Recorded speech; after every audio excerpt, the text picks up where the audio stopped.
On this week's episode of Pop Culture Weekly, I talk to Scott Hoying of Pentatonix about his brand new solo single, Mars. Then I talk once again with M. Night Shyamalan and the cast of Servant at the live premiere of Season 4. Let's go!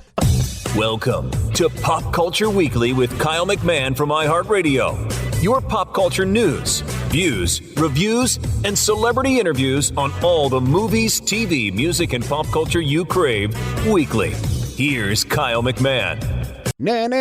Hello, and welcome to Pop Culture Weekly with Kyle McMahon. I, of course, am Kyle McMahon, and I am so glad that you are here hanging out with me for the next little bit and talking and doing and living pop culture. So, last week, my favorite show in the world, Servant, I interviewed the cast. I interviewed M. Night Shyamalan, who, of course, is the executive producer, and Lauren Ambrose, and Toby Kebbell, and Nell Tiger Free. It was all about Servant, and Servant is on its fourth and final season. The first episode has debuted now, and if you've watched it, you saw how good was that episode. So, the series almost always takes place exclusively in the Turner's house, which is on Spruce Street in Philadelphia. And this episode pretty much all took place in front of the Turner's house, particularly in the car. And that car, it's just such an incredible show that never manages to keep me on my feet, to keep me being in shock as those credits roll. And it's just so well written, so well acted, so well produced. Just everybody on that team is so incredible, so talented, and I love them for it. So today, I told you last week that in this week's episode, we are going to talk to the cast live from the premiere in New York City. So I talk once again with M. Night Shyamalan, and Rupert Grint. I talked to Uncle George, Boris McGiver, love him. Of course, Nell Tiger Free, Matilda DeHay, who plays Snake. Oh, and I know you haven't met them yet, but two of my favorite characters in the show, Bobby and Bev. I love these characters. You will meet them in episode 3. Oh my God, I just immediately fell in love with them. They're crazy, they're zany, they're cool, and there's something strange going on with them. But in any event, I talk with Bobby, Barbara Kingsley, all about her role as Bobby in Servant. And over the next few weeks, maybe we'll have some special guests that will, pop up from Servant. I guess I just gave away the spoiler, but you never know. Could happen. Also on today's episode, I talk with Scott Hoying, who has been on the show before with Pentatonix, but this time he is solo, releasing his first major solo single called Mars, which is amazing. Love, love, love this song. And there's 2 new versions that just came out, a choir version and an acoustic version, and I am in love with the song. So let's start out with Scott.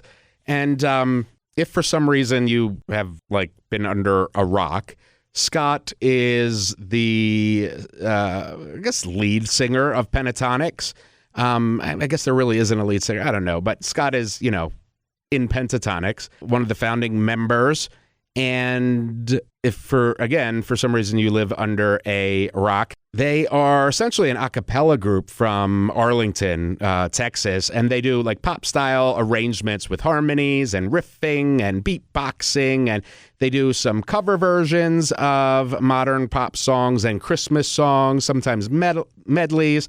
They're just awesome. They essentially formed in 2011 and then won the 3rd season of The Sing-Off on NBC, and then signed with Sony and blew up. I mean, they're really, really, really amazing. Their YouTube channel has over 23 million subscribers and 6 billion with the B views. 6 billion views. That's insane.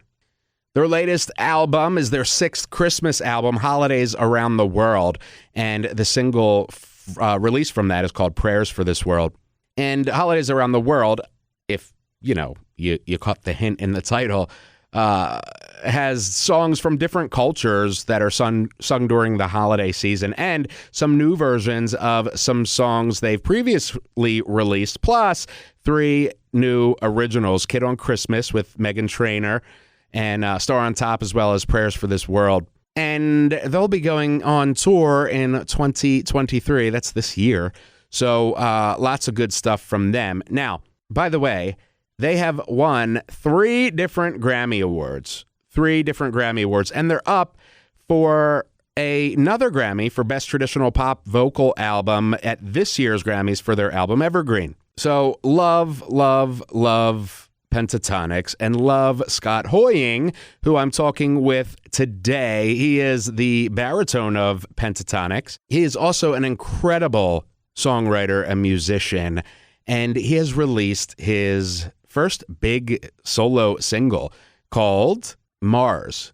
Mars, it's like this epic song. I absolutely love it. So Mars is out now. And like I said, there's 2 additional versions that he released just a few days ago. So let's get into my conversation with the one and only Scott Hoying.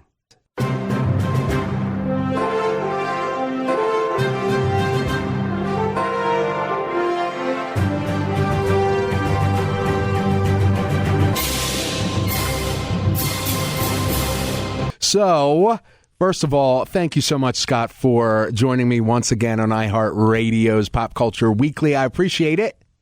Of course. Hello. Thanks for having me. This is so cool. I've never done like a solo press day before. So. Yeah, it's exciting for you, I'm sure. Yeah, it's very exciting. It's like just wild. I've been wanting to do this for years, but I've always been so scared. So thanks for having me. Of course. You deserve it. And we're talking about Mars, the single, which is incredible, by the way. Kudos for that. Tell me, what is it like for you? You know, you've been with Pentatonix, obviously, for, a very long time. And now, as you said, you're just branching out on your own. Are you terrified? Partially. Fortunately, I do think I'm in the headspace where I feel like I have the confidence, and I feel good about putting it out, and I can go to sleep proud of it. And I'm not putting too much pressure on it, but there is a little bit of fear. That's what held me back for years, was just this fear that if I did something solo, everyone would hate it. And I would develop this complex that I'm not interesting on my own without like my bandmates. And so it's cool to see the response to it. And it's something I'm very proud of. And it's done more for me than just being able to put out music. It's just been a therapeutic, beautiful process of being able to be vulnerable and share my story and make art. And I love that for you. And the single Mars is absolutely insanely good. Tell me about it. Where did the song come from, and how did we get to listen to it today? So the song came from, during the pandemic, I learned how to use Pro Tools because I had to record remotely for Pentatonix stuff. And I became obsessed with Pro Tools and producing and writing. So I've started writing a song pretty much every day for the last year. And that's when I really started to be like, I need to do a solo project, because a lot of the songs were very personal stories. They wouldn't have totally fit with Pentatonix. And I just was working my creative muscle and was feeling really confident in them. And probably 80 songs into that writing a day thing, I wrote Mars. And I was like, oh man, this feels like it could be special, but let me play it for Mark. And Mark was like, this is your best one by far. I love it. He was crying. And that kind of started the process of talking to labels and figuring out what a solo project would look like. And right around the same time, I was arranging stuff for Meghan Trainor's new album, and she put me as a feature on one of the songs. And so it all felt like all the planets, no pun intended, were aligning. I love that, and again, I love that for you, and I love it obviously as somebody who loves your work. For you, it's got to be freeing in a lot of ways, and in the fact that this is you. This is Scott, and there is no, none of your bandmates to answer a question that that you might not have wanted to, or whatever. It's Scott. Is that freeing in a lot of ways too? As much as it might be a little bit scary, is that freeing too? It's both. It's very freeing in that, like, we usually have to unanimously agree on something creatively. And so that's obviously going to be a process, and it works. And I love it. But like, also there's just like a lot of voices. And so stuff takes longer. But whenever you're doing solo stuff, it's like, you can run through 20 ideas at the speed of light, like it's, and like really just like make decisions and move on. And so there's a little bit of like a flow that happens, which I think can contribute to making the most authentic art. It's just like moving at a brisk, not overthinking it speed. But at the same time, I am hit or miss with ideas sometimes. Sometimes I have a really good idea. Sometimes I have a not so good idea, and I don't have other voices or bandmates to like be brought back down to earth if I have like some crazy idea that's not working. So it feels riskier and it's scarier in that way.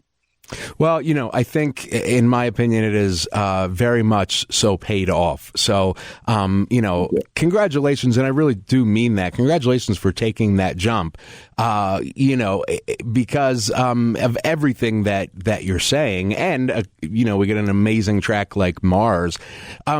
So is this more of like a Stevie Nicks thing where you're doing Scott, but you're not abandoning Pentatonix. You're just doing Scott for right now. Yeah, exactly. Pentatonix is still really busy. We got a full world tour next year and an album and stuff, and I'm fully just as dedicated. And I love the landscape of the music industry now. Like Bruno Mars can be Bruno Mars and also do Silk Sonic, and Anderson .Paak can do it. And like, it's just, now that things are so efficient, if I have a song idea and I can write it in 2 seconds with like this setup in my hotel in New York, and like have the song in a few hours. And so it's honestly not as exhausting as you would think. But there are moments where I'm like, have conflicting things, but it's definitely manageable.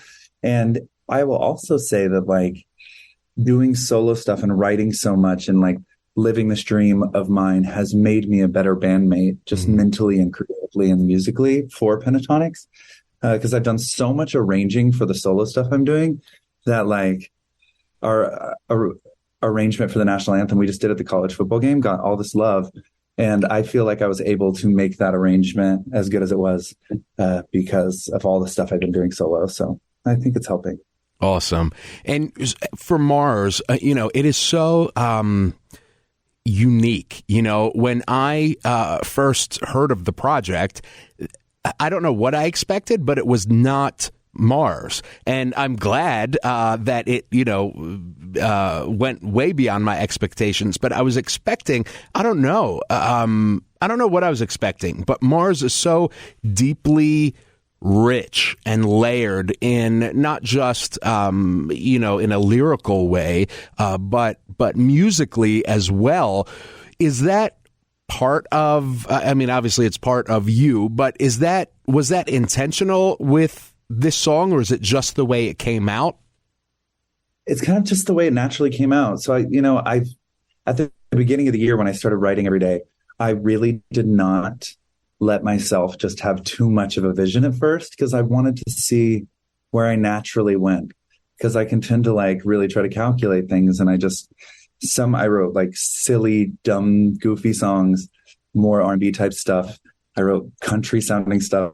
And I kept coming back to kind of this like epic was like the main word that kind of was this through line. I love choirs and orchestral, and I wanted to be big and anthemic. And Mars just like, I feel like was a song that I just loved and kept coming back to, and I couldn't stop listening to it. And it seemed to be the close people in my lives' favorites. And that's just what it turned into. But I never really at the very beginning intended for that to be the sound. No. I love it. And for you, when you went to do the song, was this just you in a hotel room or whatever, just you kind of writing and playing it out and seeing what happens? Yeah, I was at my house in LA, and I just went downstairs and wrote it at piano and like finished the song. And then I brought it to a producer that I love very much named John Levine, and he loved the song and he kind of helped me shape it, and we added a bridge. And then he started actually playing the one piano note at the beginning. And it was like, I'm hearing this kind of like Coldplay slow build thing, and I'm obsessed with that idea. And I was like, that is so perfect. And we just kind of built it out over a couple sessions together. And it was really emotional. It was just so cool to see something come to life from nothing. It was a powerful moment. I'm sure, and especially to come from a blank page, literally, to this huge epic, like you said, anthem-ish Coldplay song. That is so, so beautiful. The vocals, just everything about it is absolutely beautiful. I'm obsessed with it. Yay, thank you. That makes me so happy. Thank you. Of course. Thank you for giving it to us.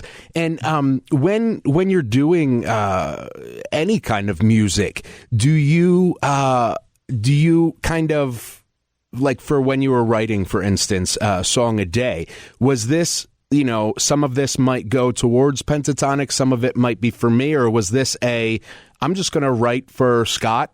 And it is, it is what it is, and I'll see what I like at the end or whatever. Yeah, that's a great question. I mean, it changes every day. I'll like have an idea for this like unhinged song that I could never write myself, or could be for Pentatonix, but I'll just write it anyways, just to kind of like work that side of my brain. And some stuff, like if it gets really personal and vulnerable, I'll know it's more for me. And then if it's like a more general, like kind of message that I feel like 5 people could relate to in the band, I'll be like, maybe this is good for Pentatonix. But then also I've written stuff that have inspired me to like put in a musical or something. So it's more just like the action of writing and being creative and just getting stuff on paper. I love it. And this interview, as all my interviews, I never script my interviews because I like talking, conversations better. Part of the problem with that is my ADD like bounces back and forth to, so I'm like here and there. But no, I'm the same way. Oh, awesome. Okay.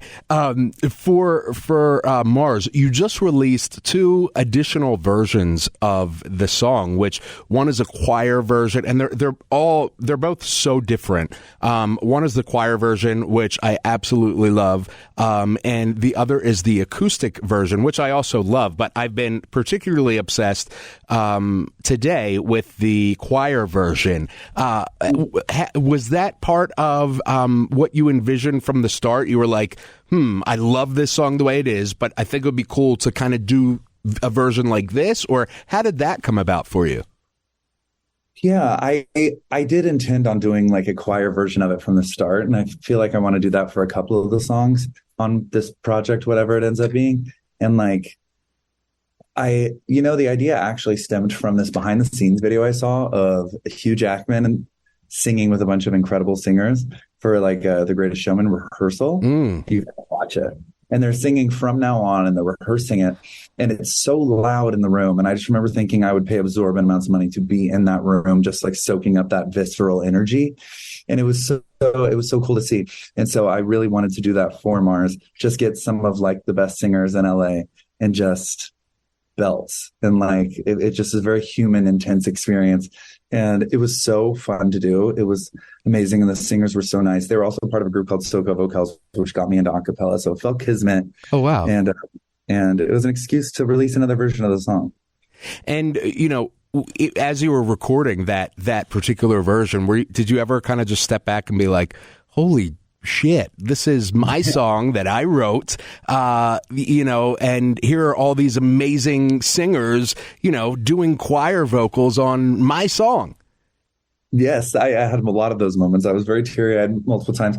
I also was like, not in an insecure way, but kind of like shy, because it like meant so much to me and I was kind of emotional. So I just remember talking to the choir and being like, thank you for being a part of this. Like, it's a really emotional experience for me, and I'm just so happy to be here. I was like, very humbled by the whole experience, and it was exciting. It felt really fresh and like a new chapter and a new world had opened up for me. That's cool. And, it really does. The version, both of the new, I don't want to say new versions because the song is new, but exactly, are so beautiful and give just a different dimension to an already beautiful song. So, finally, because I know you have a whole junket today, where can we expect can we expect Mars on an upcoming album? Are you just kind of playing it by ear right now? What are you thinking? So, I don't know for sure. The dream is to do an album or an EP. I'm not sure on the timeline, but all of it's being talked about, and it'll definitely be this year. And I just have so many songs I want to put out. If I had it completely my way, I would have a video and a song out every week. Just I've written so much, and there's so much I'm proud of. So it'll be coming soon. Awesome. But there's some good songs on there. I'm pumped. Awesome. Well, thank you so much, Scott. I can't wait to see, what continues to come of this other aspect of you artistically. And go stream Mars. Yes. Thank you so much for saying that. And thanks for having me. Of course. Thanks for words about Mars, too. I appreciate that. Of course. Thank you. And for the next project, come on back. Yes, I'll be here. All right. Thank you, Scott. Good to see you. You as well. Bye. Bye. Scott's amazing, isn't he? His single Mars is out right now on the iHeartRadio app or wherever you listen to your music. So, next up, let's get into the second round of interviews on my favorite show ever for season 4. And it's the final season, which I'm so bummed about, but I'm also happy knowing that they went out the way they wanted to, knowing that they had 40 chapters of this story to tell, and then it was going to be done. I credit M. Night for doing that on such a successful show. So many great shows end up kind of sullying their legacy by going on far too long. M. Night knew what story he wanted to tell with these characters, knew how long it was going to take, and he did it. So kudos to him. One of my favorite directors ever. Let's talk to Uncle George, Boris McGiver. Hi, Boris. How are you? First of all, thank you so much for speaking with me. One of my favorite shows ever. And how has it been for you? The entire ride has been crazy as Uncle George. As a viewer, has it been as fun to play him as it is for us to watch him? Yes. No question. Absolutely. I was saying earlier, this is the most fun I've had with a character in 30 years. Wow. And I've been doing it for 31 years. Yeah. It's so much fun. It's the wackiest, as you know, weirdest. I mean, the direction I got at my audition 5 years ago from Night was, I can't even tell you, but it was three-pronged that had nothing to do with each other. Like, you're a spiritual guy, you're borrowing a cadaver, or you're head of a cult, or you're a mass killer. I'm like, so go with that. I'm like, okay. So it's been a total blast. And now that it's over, I mean, you guys wrapped in December-ish, and you were in his studio, and for so long. What is it like now that you can look back, knowing that character story has been told? I'm quite proud of it, just to be involved, and I'm honored. That was really cool. I've done a few series over the years, and this is just another one I'm so happy to have been involved with. Really, because I had so much fun, and it's pretty cool. A lot of people like it, which is great. Yeah, it's one of my top 3 favorite shows. I absolutely love it. I actually went to the sale. They sold off a bunch of the stuff. Yeah, I would have if I didn't live. Yeah. Exactly, yeah. And I just got a couple of, and they ended up giving me some cool props and stuff, which I was so thankful for. But yeah, it's just one of those shows that it's just an edge of your seat, and it's so, the world is built so incredibly, so well written, fleshed out. It's awesome. It's just so much fun to watch, Yeah, everyone just kind of plunged in and just said, yeah. They said dive. And is it deep enough? Sure. Okay, here I go. Woo. Right. Thank you so much, Boris. I really appreciate it. Yeah, pleasure. Thanks much. Thank you.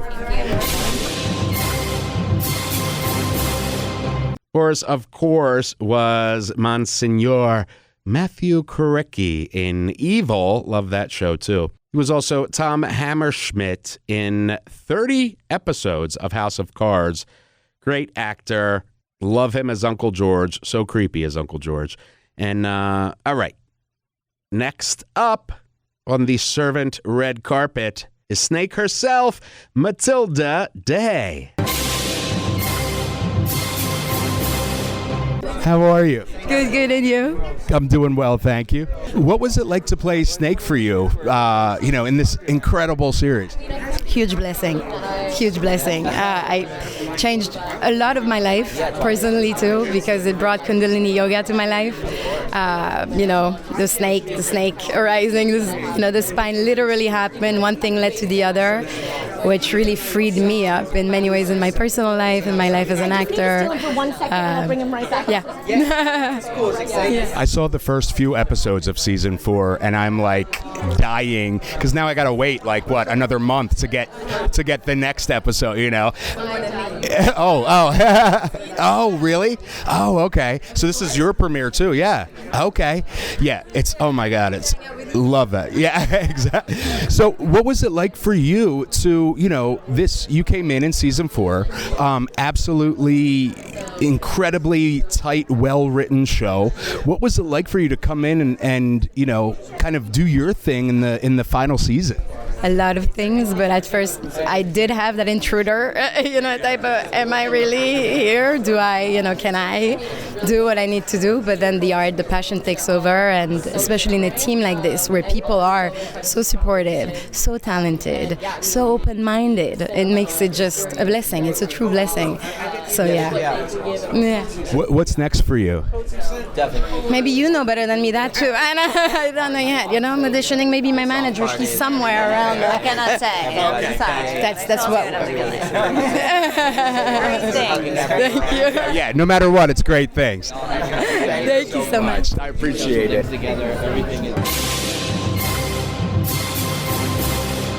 Matilda, her character Snake, is so interesting because so far in the series, as you'll see, it's like I like her, but I also don't, because I'm not exactly sure which side she's on, the good side or the bad side.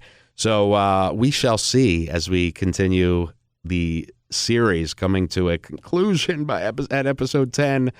Next up, director and writer, filmmaker, and M. Night Shyamalan's daughter, Ishana Shyamalan. So, first of all, I love the show. One of my favorites ever. I love the first few episodes of season 4. I can't wait to see the rest of it. How, for you, was it? What was it like to be able to be a part of this world that's such a well-built, well-written series? Absolutely. I mean, I think coming in with material that's that good and kind of a high concept that's that good really inspires you as a creative to meet those standards and keep pushing the box kind of creatively. So, I mean, this is the dream situation, I think, as both a writer and director, because you get to come in and really just sort of imagine anything, and many, many wonderful colors to play with. So, yeah. And for you, did this give you more of a bug to create, as a director, writer, producer? Are you like on fire now? Oh, absolutely. I think when you find that thing that feels like your passion, you know it immediately, and that's definitely how I felt being on this show. It was just sort of felt like where I needed to be. So, and getting to hone my skills on this set and sort of become a more muscular writer-director, I now feel like I can enter the kind of film world feeling good. So, do you have an interest in the types of projects that your father, Knight, is known for? Those, which I'm obsessed with. Those like kind of interesting, sometimes weird, sometimes creepy worlds. Is that kind of like a thing you like too? Absolutely. I mean, I think, I don't know if it's a choice or not, but I feel I was born into this life where that material is just the most interesting to me, and I have a dark side as well. So I'm very excited to kind of begin putting that into the film sphere. Yeah. Awesome. And can we expect, or you have any plans for your next project? Or? Yes, I'm in the process of prepping my first feature, so that should be happening very, very soon. Yes. Thank you. It's a pleasure to meet you. Yeah. Hello. Ishana Shyamalan. Love her. She is so talented, and I am so excited to see her continue growing in her career, see what she does next. It's really awesome that she has actually directed and written my favorite episode so far, which is episode 3 called Seance, which will come out next week with Bev and Bobby, as I've been talking about for weeks. So I think it's interesting that she wrote and directed that episode. It's my favorite one so far. And that is all because of Ishana. So we'll be hearing a lot from Ishana Shyamalan coming in time. I am really, really sure of that. Next up, Bobby, who you haven't yet met, but you will in next week's episode 3, titled Seance. Well, I guess it's season 4, episode 3, titled Seance. And she plays half of the pair, Bev and Bobby, who you are going to love, I think, just as much as I do. So here she is, stage and screen actor Barbara Kingsley. My favorite part about season 4 so far, I've watched the first 3-4 episodes, is Bev and Bobby. I absolutely love them.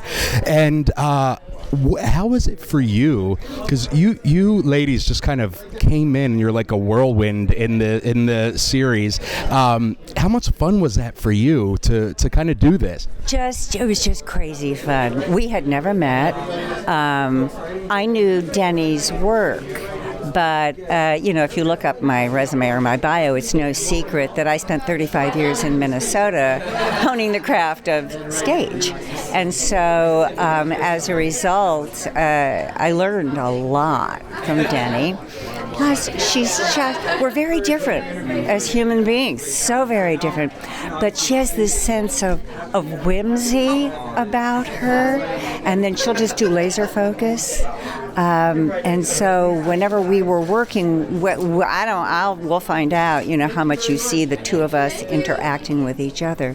But we were always this duo that fed off each other, which was so cool.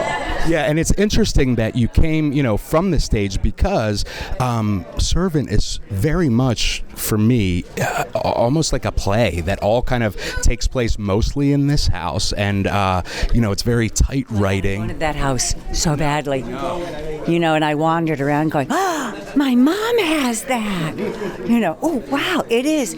I wanted to go there and live, and I thought that karma would be a little weird, kind of. Yeah, it very much so. So I got to tell you, I went to the sale of the yes, and I got a couple of things from Bev and Bobby's apartment, which I thought was amazing. Yeah.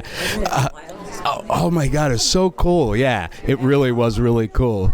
Yeah. I kind of wanted to go, but I was afraid it'd make me really sad. And then I'd be like, oh, can I even afford to buy that ashtray? I don't know. Yeah. Yeah, they had some awesome, it was amazing. And they had basically Bev and Bobby's apartment just kind of still set up, it was awesome. So I can't wait to see what happens with Bev and Bobby in the rest of season 4. Thank you so much for speaking with me. Thank you. It's a pleasure. Be well. Thank you. You too. Barbara Kingsley as Bobby. Love, love, love, love her. Next up, the servant herself, Nell Tiger Free. Hey, good speaking with you again. Good, how are you? What is it? Have you seen the first few of season 4 yet, or is this going to be your first? It's going to be the first time I see it. It's going to be, with all these beautiful people, it's going to be my first time, so I'm excited. Yeah, it's one of my favorite shows ever. I've said that before, and I love your arc and how you have changed, your character. Do you feel that as an actor that has happened for you too over the 4 seasons? Yeah, definitely. I don't think I would have been able to go on and do the project I did after Servant without Servant. I don't think that I would have been able to have the confidence to go and make a feature if I didn't do this show. It's kind of been the most amazing learn as you go. I didn't go to school for acting, and so I just this has been that for me. And the directors and Knight and my beautiful castmates who I love so much. I love you. They've been like a masterclass for me, so I've grown a lot. Awesome. Thank you so much, Nell. Congratulations on the series, and I look forward to the film. Nice to see you too. she's a delight. And if you, as you may have noticed, as we're talking, all of my papers fell, I guess, from the stand they were on. And so she, being awesome, picks them up. I mean, so cool. Just love her. So Nell Tiger Free is so talented, and I can't wait to see her next move. All right, next up, the one and only Rupert Grint. Congratulations on season 4. What was it like for you? You've been there since day one. What was it like for you to finish, this incredible story? Yeah, it was really kind of moving, I think. I mean, from a personal level, just being a part of the show for so long, and I think personally as well. I mean, I've been, obviously, my history is Potter, which was a very long-term kind of job. But in a way, this felt a little bit more kind of significant in many ways, because I became a dad halfway through. We had the COVID that interrupted our shooting, so it really feels like we've been on this incredible journey for the last 5 years, and for it to kind of suddenly all wrap up is always hard. I think we're always going to miss the people, but I think it's the perfect time to finish, and I think where the show has kind of gone now it's really interesting, and it's kind of changed directions, and you never really know where you are with it, and there's a lot of questions we have to answer in this season, so I think it comes to a very satisfying conclusion for sure. Yeah, I can't wait I'm dying to see. And now I have like a month, you know what I mean, to catch up, But one of the things that I love is your character and how, they are all the characters are flawed, right? But yours is very, he is very open and sometimes blunt with, what's happening. Is that refreshing for you to do something that's just kind of raw? Yeah, absolutely. I love when I first read Julian, he's just got such a very specific way of speaking. I love his kind of freeness with his words, and there's just nothing that he's just not afraid of anything. Particularly in the early seasons, he's this very strong character who's kind of the perfect person to have in this situation, because he's very cool-headed and he's always got an answer. But I mean, as we see, as it's kind of unpeeled throughout these seasons, there's a lot of guilt he's holding on to, and a lot of things he's kind of dealing with. So he's a lot weaker than we really perceive originally, and that's interesting to kind of. It's been interesting to kind of unpick that. Yeah. And finally, what's next for you? Do you have your next project lined up? Are you taking some time off? Or? I did a movie with Knight. It comes out next month. Knock. Yeah. But yeah, I mean, since then, no, I think just at home, just being a dad is what I'm enjoying it. Yeah. Congratulations. Thank you. Thank you for speaking with me. I really appreciate it. Rupert Grint. Love him. This is my 4th interview with Rupert Grint, and all 4 have been about Servant, one for each season. So that's exciting that, I think now we'll have to have Justin check. But I think now the cast of Servant are my most frequent guests, with 4 appearances each on the show. So that's really cool. Alrighty.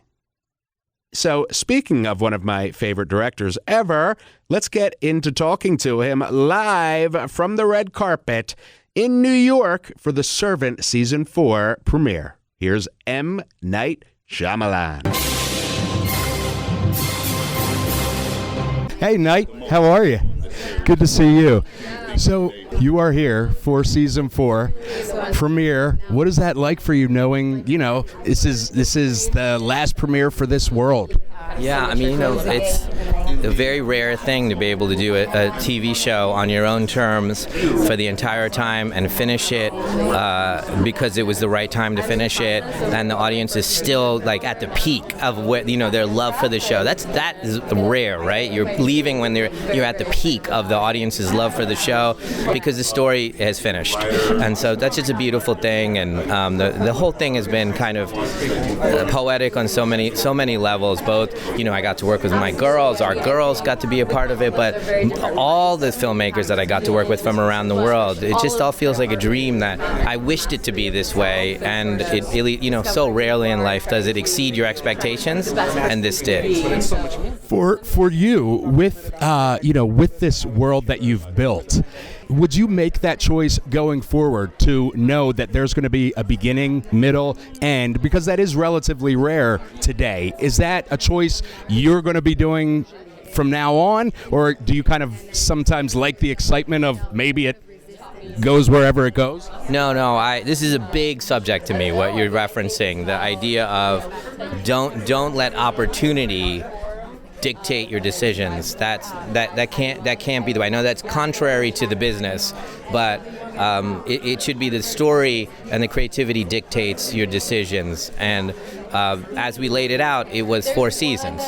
Did everyone want a 5th and a 6th and a 7th? Yes, but that's the way it felt. And also what I could give at that level, where I want to put in every sound effect, I want to adjust every color, I want to do every cue with the composer. And so to do that requires an incredible amount of dedication. And this is as much as I could give without stopping making movies, And so I let the process and the story dictate how long the show should be, and so it was a beautiful thing. And yes, we do it again, the same exact thing. We let story dictates it, and we're out. No matter how much money, no matter how much opportunity, you guys will smell that. Yeah. And that is why, I've told you this before, that is why it's one of my top 3 shows ever, is because that authenticity, that, it's all about the story. And just a side note, I got to tell you, I went to the sale and I got a couple of cool things. I'm like in love. So now I have like a piece of one of my favorite shows. So yeah, as a big, film buff, and you are too, you know what that means. So anyway, thank you. Congratulations on the success of Servant, and thank you for speaking with me again. Thank you. Love him. I seriously never get sick of talking to him. I could talk to him all the time. He's a genius. He really is. And I just can't wait to see what he does next, which is, in his case, is called Knock at the Cabin, which is coming out in February. So, yeah, there is the audio interviews from my Servant Season 4 Live from the Red Carpet experience. You can see the videos of the interviews up on the YouTube channel or our Facebook, wherever you want to find them. Or just go to podcast.popcultureweekly.com and you can see them right there. By the way, at popcultureweekly.com, you also get... There's always blog posts going up that I got for you, and reviews and videos and interviews and all that good stuff. So keep visiting. Please keep sharing and reviewing. Reviewing helps on Apple Podcasts so much. I appreciate you doing that. It helps us grow. It helps us get greater. It helps us get continue to give great interviews and content, which I hope that I do for you every single week. All right. That's our show for this week. Next week, we have a man called Jason Segel and the cast of Shotgun Wedding, which I am excited about. So we'll have those out for next week. Let me know what you think of this episode. Hit me up on socials at KMEC Music on Twitter and Instagram. Real Kyle McMahon on Facebook and YouTube. I will see you next week. I love you. We out. Thank you for listening to Pop Culture Weekly. Hear all the latest at popcultureweekly.com. I'm gonna combine Pentatonix and Servant because I love them both. I want to live in the house that the Turners live in, even though it's a bit creepy. Maybe you aren't really observant, but my favorite show, yes, it's Servant. Streaming on Apple TV.